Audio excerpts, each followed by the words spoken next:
భీమవరంలో జరుగుతున్న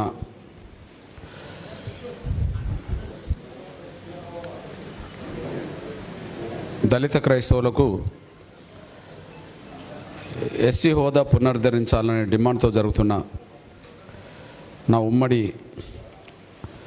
దళితుల సభను సమన్వయం చేస్తున్న తమ్ముడు ఎబ్నేజర్ గారికి, ఈ వేదిక మీద ఉండబడే మన సోదరుడు మాల మహానాడు జాతీయ అధ్యక్షులు చీకట్ల మంగరాజ్ సోదరు గారికి, నా సోదరి మొదటి నుంచి బీఎస్పీలో ఈ ప్రాంతంలో కీలకమైన పాత్ర పోషిస్తూ మాన్యశ్రీ కాన్షిరామ్ గారి అడుగుజాడల్లో ఒక నిబద్ధతతో ప్రయాణం సాగిస్తున్న నా సోదరి ఎస్ఆర్ రాణి గారికి, తమ్ముడు పెరక వరప్రసాద్,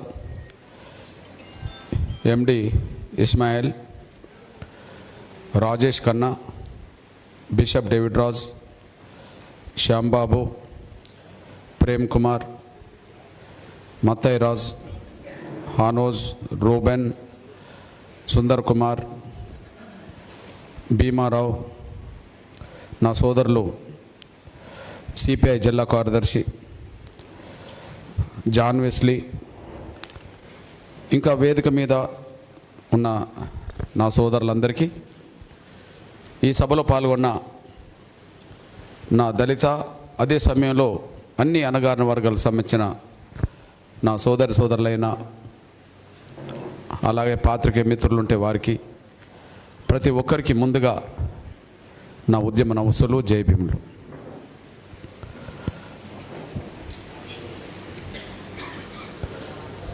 నా సోదరులారా,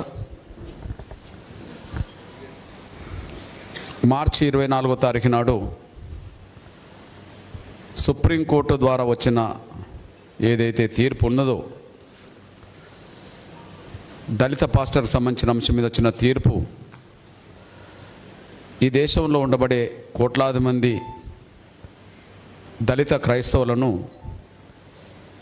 ఆందోళనకు గురి చేసింది,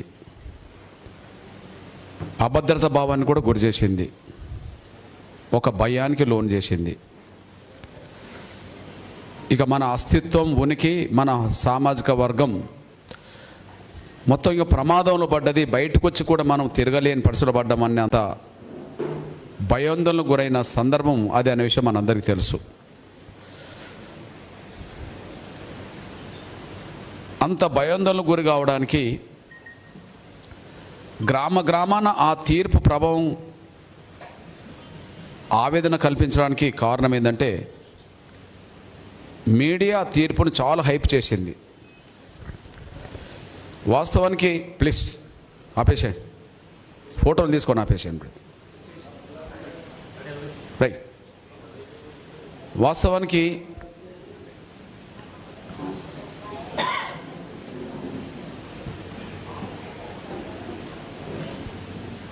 హైకోర్టు తీర్పులు చాలా ఉన్నాయి. మతం మార్చుకున్నంత మాత్రాన కులమేడికి పోతుంది అని. దళితుల అస్తిత్వంగానే ఉంటుంది. వాళ్ళ అవమానాలు పడుతూనే ఉంటారు, వాళ్ళ బాధలు పడుతూనే ఉంటారు. వాళ్ళ అస్తిత్వం ఎలా మారుతుంది అని చెప్పి అనుకూలమైన తీర్పులు వచ్చిన సందర్భాలు కూడా ఉన్నాయి. కానీ దళిత క్రైస్తవులకు ఆయా రాష్ట్రాల్లో వచ్చిన అనుకూలమైన తీర్పులు, ఆ తీర్పుల మీద మీడియా ఎక్కడ కూడా క్షేత్రస్థాయికి వెళ్ళే విధంగా చర్చ పెట్టలేదు, ప్రచారం చేయలేదు. కానీ మొన్నటి సుప్రీంకోర్టు తీర్పు ద్వారా మాత్రం ఒక భయాందోళనకు గురి చేసే అంత స్థాయిలో అన్ని రకాలుగా మీడియాలో చర్చ జరిగింది. ఇక దాన్ని ఆసరా చేసుకొని దళిత క్రైస్తవ వ్యతిరేక శక్తులు విపరీతమైన వాక్యాలు చేస్తూ భయాందోళనకు గురి చేసిన సందర్భాలు కూడా కనిపించినాయి. అది 1-4 సార్లు అదే ప్రచారం జరగడం వల్ల, అది క్షేత్రస్థాయికి వెళ్ళడం వల్ల ప్రతి గ్రామంలో ఉండబడే ముఖ్యంగా దళిత వర్గాలకు సంబంధించిన వాళ్ళు ఆవేదనకు లోనైండ్రు, ఆందోళనకు గురైండ్రు, అభద్రతా భావానికి కూడా గురైండ్రు. ఇది ఆనాటి సిచ్యువేషన్, మనందరూ తెలిసిన విషయమే. ఇక రెండోది, ఈ తీర్పు మీద ఇంత బలమైన చర్చ దేశవ్యాప్తంగా జరుగుతున్నప్పుడు, ప్లీజ్ బాబు,